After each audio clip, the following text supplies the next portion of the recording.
After we realized the success of the series, Nightmare 3 was the first picture we released on a national basis. And I don't remember the exact grosses, but it was phenomenal. It was a phenomenon.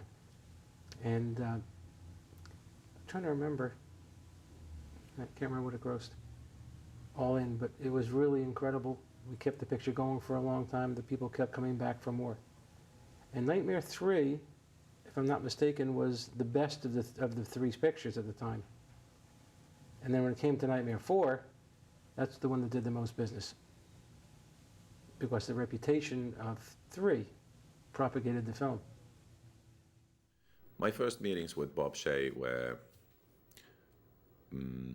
not incredibly pleasant. I think he was seriously wondering why he was sitting in a room with this weird Finnish guy. And he was probably quite sure that I was going to ruin the series. And he looked very unhappy, and he never smiled. And I spent the meetings trying to convince him that I was a huge fan of the series, and I had obviously seen the previous movies, and nightmares had always been a big part of my life since I was a child, and still are.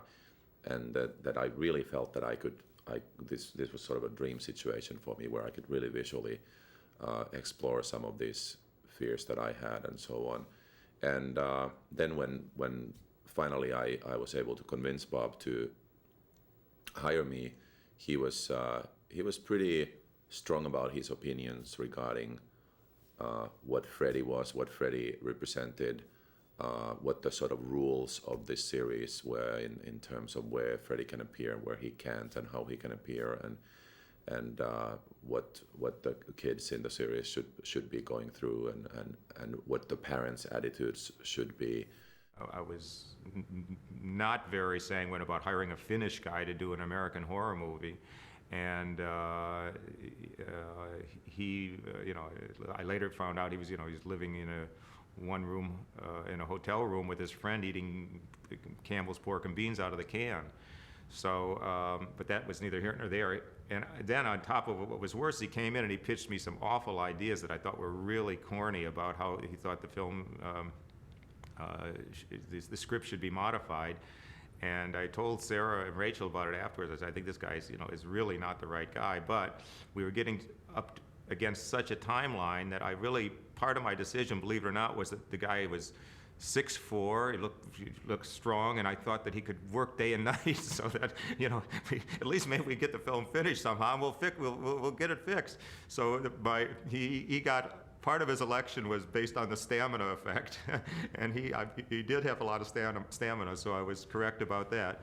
But what I wasn't correct about was that he had a lot more imagination and sort of visual elan that I might have suspected from hearing his ideas when he pitched them to me.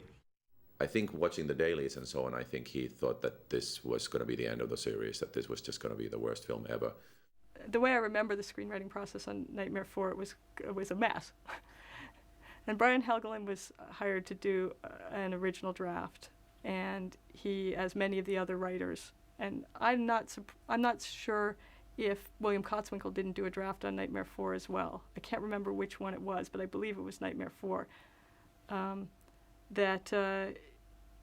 So there were sort of drafts running everywhere, and everyone had their own point of view, and what everyone really wanted was just something as strong as Nightmare 3 and in the same vein. And then the writers went on strike, and I think the Wheat brothers were brought in, and then they went on strike, and they worked during the strike, and Rennie worked, and we worked, and Mike DeLuca worked, and Mike DeLuca, who was in the mailroom at New Line in New York, was sending pages. I mean, that's what was basically happening to get this. So it's no wonder that not only did the Wheats weren't they able to put their name on the film, but also, I mean, it was just everyone sit together and try and get a script together. And that's why there are definitely huge script holes in Nightmare 4. It was a very chaotic time, because when I was hired, it was at the last minute in order to get the movie out for August.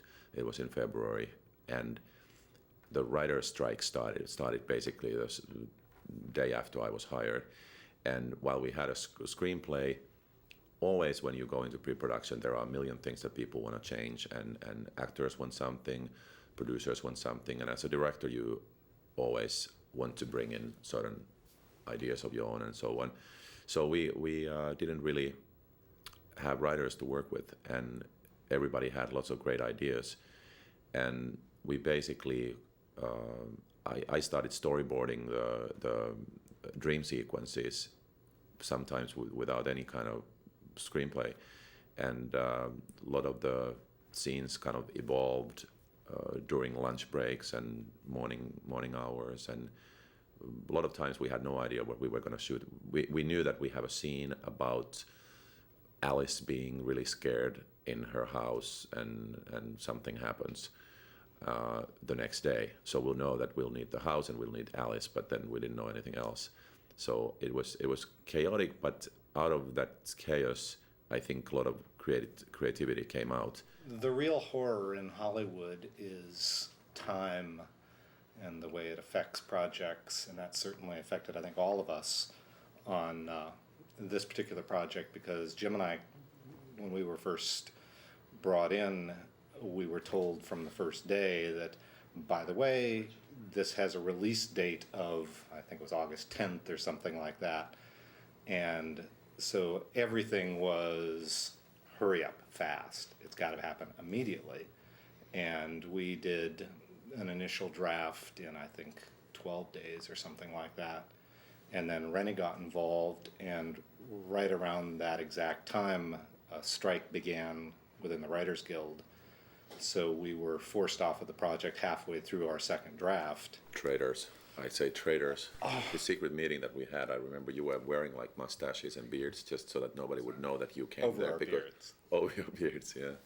Well, no, because you were also storyboarding the waterbed sequence, I remember. Yeah, which we liked the brought waterbed. that to life a lot. Yeah, waterbed was good. Yeah, and I think this certainly of the movies of that era was trying to go one step further and really take the nightmares into a visual style, which was using camera tricks to create a new kind of nightmare look. I just felt at this point, fourth movie in the series, the people who've been watching the films know basically the rules of the game at this point. It's hard to scare them with, surprise, Freddy comes around the corner, wow. I felt that we had to make him the hero.